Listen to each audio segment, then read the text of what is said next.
Friends, welcome to my TET class. Friends, आज हम देखेंगे हिंदी और हिंदी में देखने वाले हैं हम श्रुति शब्द, भिन्नार्थक शब्द या फिर युग्म शब्द। ये दूसरी भाषा में हम कहें तो समान ध्वनि वाले शब्द, यानी कि दो शब्द ऐसे होंगे जिन्हें हम बोलेंगे तो उनका उच्चारण समान होगा, लेकिन जो उनके अर्थ होते हैं वो भिन्न भिन्न होते हैं। जैसे यहाँ पे देखिए, हिंदी में ऐसे अनेक शब्द प्रयुक्त होते हैं जिनका उच्चारण प्राय समान होता है किंतु अर्थ में भिन्नता होती है। ऐसे शब्दों को श्रुति सम भिन्नार्थक शब्द अथवा युग्म शब्द कहे जाते हैं। युग्म में होता है जोड़ा, यानी कि ऐसे शब्दों के जोड़े को आपको दिखाया जाएगा जो उच्चारण में समान होते हैं लेकिन उनके अर्थ अलग अलग होते हैं।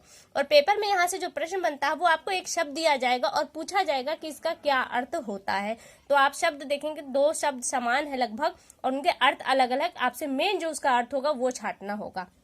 आगे दिया है, ऐसे शब्दों के प्रयोग में सावधानी की आवश्यकता होती है। उच्चारण की एकता धोखे में डालती है, क्योंकि शब्दों का उच्चारण समान होता है लेकिन उनका अर्थ अलग अलग होता है, इसलिए ऐसे शब्द अपने अर्थों को देने में आपको धोखे में डालेंगे। ऐसे शब्द के अर्थ को समझने के लिए निम्न बातों का ध्यान रखना चाहिए। वो कौन कौन सी बातें हैं?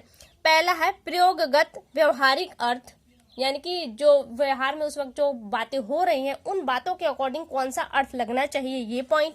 या फिर व्युत्पत्ति मूलक अर्थ, या जो शब्द की उत्पत्ति हुई है उसका जो मूल है उसके अर्थ को जानना होगा। और शब्दकोशीय अर्थ, यानी कि किताबों में जो शब्दकोश दिए तो उनमें उन शब्दों का क्या अर्थ है इसके आधार पर।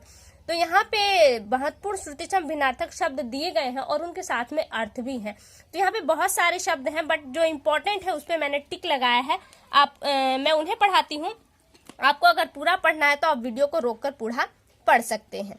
देखिए यहाँ पे दिया है अंश, और नीचे आप देख रहे हैं ना, ये दोनों वर्ड अंश ही हैं। हम पढ़ेंगे तो ये अंश ही आएगा, लेकिन आपके प्रश्न में ये लिखा हुआ आएगा या ये लिखा हुआ, ये नहीं जानते, लेकिन इन दोनों का अर्थ अलग है। ऊपर जो दिया है वो अंश है, इसका मतलब होता है कंधा, और जो नीचे लिखा है वो अंश। हालांकि बहुत नाम मात्र का अंतर है उच्चारण में, तो इस अंश का जो मतलब है वो है भाग। अब आपसे मान लीजिए ये वाला अंश दे और पूछे कि इसका अर्थ क्या होगा, तो आपके दिमाग में अगर कंधा है तो आप कंधे पे टिक मार देंगे और आपका आंसर गलत हो जाएगा, क्योंकि ये वाला 100 होने पर अंश बनेगा तो उसका मतलब होगा भाग, जबकि ऊपर वाले अंश का जो अर्थ होगा वो होगा कंधा। इसी तरह से आपके बहुत सारे वर्ड ऐसे भी हैं जिनके उच्चारण में थोड़ी बहुत भिन्नता आएगी, और आप तैयारी वाले स्टूडेंट हैं तो आपके लिए इजी भी है, आप समझ लेंगे, यहीं से शब्दों को पकड़ लेंगे। जैसे अब देखिए अंत दिया है, अंत, और यहाँ पे अंत्य, यहाँ पे आपका तो एक्स्ट्रा आ रहा है जिससे कि आप बोलने पे भी समझ सकते हैं कि यहाँ पे एक्स्ट्रा हो रहा है। और पहले वाला जो अंत शब्द है इसका समाप्ति है, और अंत्य यानी कृष्ट से इसका अर्थ है। उसी तरह से और भी शब्द हैं, लेकिन कुछ शब्द तो ऐसे हैं जो एकदम समान है, जिनको पकड़ना थोड़ा सा मुश्किल भी हो जाएगा। मैं और देखती हूँ, अली, यहाँ पे मात्रा का अंतर आपको देखने को मिलेगा, बाकी शब्द वो के जैसे के तैसे ही मिलेंगे। जैसे आप देख रहे हैं यहाँ पे छोटी की मात्रा और यहाँ पे बड़ी की मात्रा है, ये होगा अली। अली में भ्रमर यानी भौरे के लिए प्रयोग हो रहा है, वही जो दूसरा अली है वो आपके सहेली के लिए प्रयोग में लाया गया है। आदि, आदि यहाँ पे भी आप मात्रा का ही अंतर देख रहे हैं, छोटी की और बड़ी। पहले वाले जो आदि का अर्थ है वो है आरंभ, वहीं दूसरे वाले आदि का अर्थ है अभ्यस्त, यानी कि लगातार किसी चीज को करने वाला, वो इस चीज का आदि हो गया है। आदि मतलब वो इस चीज का अभ्यस्त हो गया है। आगे इसी तरह से आप देख सकते हैं यहाँ पे दिया है कुल। कुल मिस होता है वंश, वहीं कुल मिस होता है किनारा। कर्म, कर्म मिस कार्य, जो करने की प्रक्रिया है कार्य, ये है क्रम। क्रम एक लगातार जैसे होता है 1 2 3 4 5 6, क्या होता है इसे हम क्रम कहते हैं। इसे अगर दूसरे शब्दों में कहें तो इसका अर्थ जो होता है वो सिलसिला होता है। वहीं आगे दिया है आपका कृति, कृति में होता है रचना, वहीं कीर्ति, यहाँ पे शब्दों में अंतर आपको देखने को मिलेगा, बोलने में भी और पढ़ने में भी। तो कृति, कृति में रचना होता है, वहीं कीर्ति कहे तो कीर्ति में यश प्रशंसा, जिसे आप दूसरे शब्दों में कह सकते हैं। क्रांति और कांति, ऊपर है कांति, कांति में चमक होता है, वहीं क्रांति का अर्थ देखते तो परिवर्तन होता है। आगे दिया है कपिश, कपिश मिश हनुमान, वहीं दूसरी जगह आप देख रहे हैं दोनों में सिर्फ ई की मात्रा का अंतर है, कपिश मठ मैला। जलद, यहाँ पे देखिए लास्ट का जो शब्द है उसमें परिवर्तन और बोलने में काफी समानता है, एक है जलज और दूसरा है जलद। तो जलद किसके लिए है? बादल के लिए, और जलज किसके लिए है? कमल का, यानी कि इनका अर्थ होगा ये। उसी तरह से अवधि, समय, और अवधि एक भाषा होती है जो क्षेत्र विशेष में बोली जाती है, अवधि भाषा।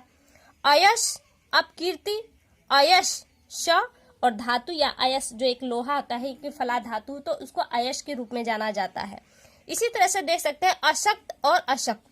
अशक्त शक्तिहीन, अशक्त यानी कि विरक्त। इस तरह से और भी शब्द है, मैं आपको दिखा देती हूँ। आपको जो पढ़ना आप यहाँ से वीडियो को रोककर पढ़ सकते हैं।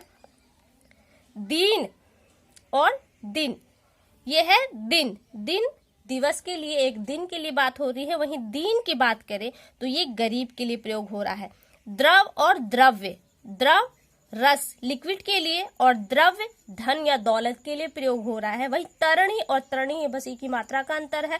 तरणी, ये वाला अगर तरणी आ जाता है छोटी ही वाला तो आप सूर्य पर जाएंगे, इसका अर्थ सूर्य होगा। वहीं बड़ी वाली की मात्रा आ जाती है तरणी में तो वो नौका के लिए हो जाएगा। बाजी, बाजी घोड़ा और दाव। बलि, बलि मीन्स बलिदान और बलि मीन्स वीर। इसी तरह से मांस, मांस मीन्स गोश्त और मास, मास मीन्स महीना। लक्ष्य उद्देश्य और लक्ष्य लाख के लिए प्रयोग हुआ है। और शब्दों को देख लेते हैं हम। आप देख रहे हैं यहाँ पे सर और सर। सर सरोवर, सर बाढ़ के लिए। संदेह, सदेह, संदेह में शक और सदेह यानी कि देह के साथ, देह से युक्त। शास्त्र सिद्धांत, कोई बात जो कहते हैं शास्त्र के अकॉर्डिंग है वो शास्त्र। और शस्त्र हमारे औजार होते हैं, जो लड़ने वाले हथियार होते हैं उनके लिए हम शस्त्र कहते हैं। हल, अब देखिए यहाँ पे हल दो है और दोनों ही समान है। अब बात आती है कि इसमें अब किसका, अब मान लीजिए आपकी कॉपी में ये पूछ दिया है क्वेश्चन पेपर में, या फिर ये वाला हल कैसे पता करेंगे। तो जो वाक्य होती है, जो परिस्थितियां वहां पे बन रही होती, किसी बात को हम बोल रहे हैं तो जिसमें हल जब शब्द आता है तो वो हालात क्या कह रहा है, किस हल की तरफ इशारा कर रहा है, उसका हम अर्थ वहां पे लगाते हैं। जैसे हम सवाल को सरल करते हैं, पहले अर्थ देख लीजिए। हल में सवाल बनाना, सवाल को जब सरल करते हैं तो हल बोलते हैं कि हमने सवाल को हल कर लिया, यानी कि सवाल को कर लिया। एक हल है जिससे किसान खेत जोतता है। लेकिन अगर मैं बात कहूं कि मैंने इस सवाल को हल कर लिया, तो आप क्या इस हल को अर्थ लगाएंगे? नहीं ना। किस हल को जोड़ेंगे? यहाँ पे पहले वाले हल को जोड़ेंगे जो सवाल को बनाने से है। वहीं अगर किसानों की बात चल रही हो तो वहां पे कौन सा हल आएगा? यहाँ पे नीचे वाला हल आ जाएगा, ऊपर वाला नहीं होगा। किसान किससे जो देखेंगे इस पॉइंट को, किसान के खेत जोतने का जो औजार है वो आपका हल आ जाएगा। तो ये दोनों शब्द समान। इस तरह से बहुत सारे वर्ड हैं जो समान हैं और उनका अर्थ अलग अलग है, और उनको कैसे हम समझेंगे कि इसका क्या अर्थ है, वो उस एक लाइन आपको दी जाएगी, या आप बात कर रहे हैं तो उस वक्त कौन सी बातें हो रही हैं, किस तरह की बातें हो रही हैं, इस पर डिपेंड करता है।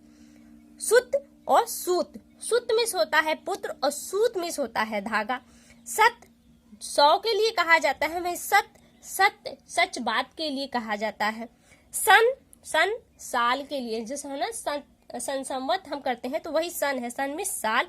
वहीं पे सन अगर पूरा 9 है, देखिए ऊपर आधा 9 है, नीचे वाला अगर पूरा 9 आ जाता है सन तो पटसन है। ये एक तरह का रेशा होता है जिससे रस्सी बनाई जाती है। तीर, तीर यहाँ पे देखो दोनों तीर एक ही तरह से है। अब यहाँ पे हम वाक्य के अकॉर्डिंग इनके अर्थों को रखेंगे। एक तीर का मतलब है बैड़ और दूसरे तीर का मतलब है किनारा। आगे आपका आ जाता है अर्ध और अर्ध्य। अर्ध, अर्ध मीन्स आधा, और अर्ध पूजा के लिए जो हम जल अर्पित करते हैं वो हमारा अर्ध कहलाता है, अर्ध। तो फ्रेंड्स यहाँ से देखिए इतने सारे जो हमारे श्रुति शब्द थे या फिर समान ध्वनि वाले शब्द थे वो हमने कंप्लीट किए। वीडियो कैसे लगी एक बार कमेंट करके हमें जरूर बताएं। अगली वीडियो में आपसे फिर मुलाकात होगी, तब तक के लिए नमस्कार।